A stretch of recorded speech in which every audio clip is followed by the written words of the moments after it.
The Book of 2 Chronicles. Chapter 24 verse 1 to 27. Joash was 7 years old when he began to reign, and he reigned 40 years in Jerusalem. His mother's name also was Zibiah of Beersheba.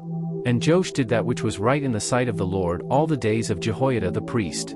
And Jehoiada took for him 2 wives, and he begot sons and daughters. And it came to pass after this, that Joash was minded to repair the house of the Lord.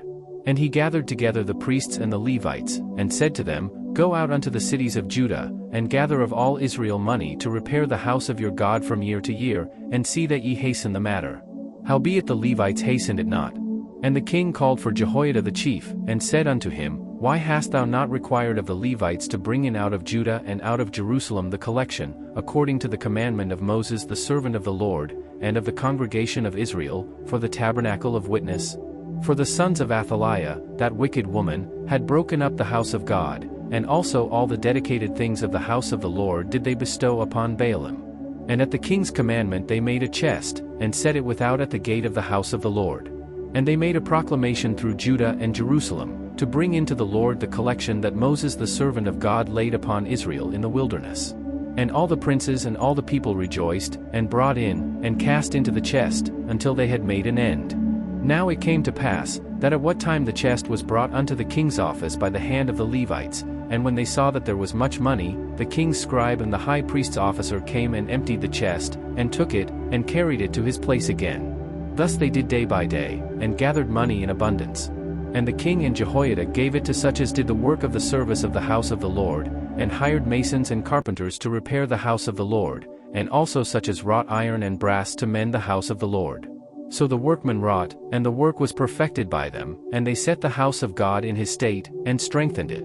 And when they had finished it, they brought the rest of the money before the king and Jehoiada, whereof were made vessels for the house of the Lord, even vessels to minister, and to offer withal, and spoons, and vessels of gold and silver. And they offered burnt offerings in the house of the Lord continually all the days of Jehoiada. But Jehoiada waxed old, and was full of days when he died, 130 years old was he when he died. And they buried him in the city of David among the kings, because he had done good in Israel, both toward God, and toward his house. Now after the death of Jehoiada came the princes of Judah, and made obeisance to the king. Then the king hearkened unto them.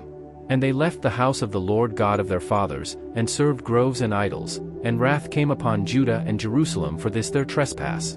Yet he sent prophets to them, to bring them again unto the Lord, and they testified against them, but they would not give ear. And the Spirit of God came upon Zechariah the son of Jehoiada the priest, which stood above the people, and said unto them, Thus saith God, Why transgress ye the commandments of the Lord, that ye cannot prosper? Because ye have forsaken the Lord, he hath also forsaken you. And they conspired against him, and stoned him with stones at the commandment of the king in the court of the house of the Lord. Thus Joash the king remembered not the kindness which Jehoiada his father had done to him, but slew his son. And when he died, he said, The Lord look upon it, and require it. And it came to pass at the end of the year, that the host of Syria came up against him, and they came to Judah and Jerusalem, and destroyed all the princes of the people from among the people, and sent all the spoil of them unto the king of Damascus. For the army of the Syrians came with a small company of men, and the Lord delivered a very great host into their hand, because they had forsaken the Lord God of their fathers. So they executed judgment against Joash. And when they were departed from him, for they left him in great diseases, his own servants conspired against him for the blood of the sons of Jehoiada the priest, and slew him on his bed, and he died, and they buried him in the city of David, but they buried him not in the sepulchres of the kings. And these are they that conspired against him, Zabad the son of Shimeth an Ammonitess, and Jehozabad the son of Shimrith a Moabitess. Now concerning his sons, and the greatness of the burdens laid upon him, and the repairing of the house of God, behold, they are written in the story of the book of the kings. And Amaziah his son reigned in his stead.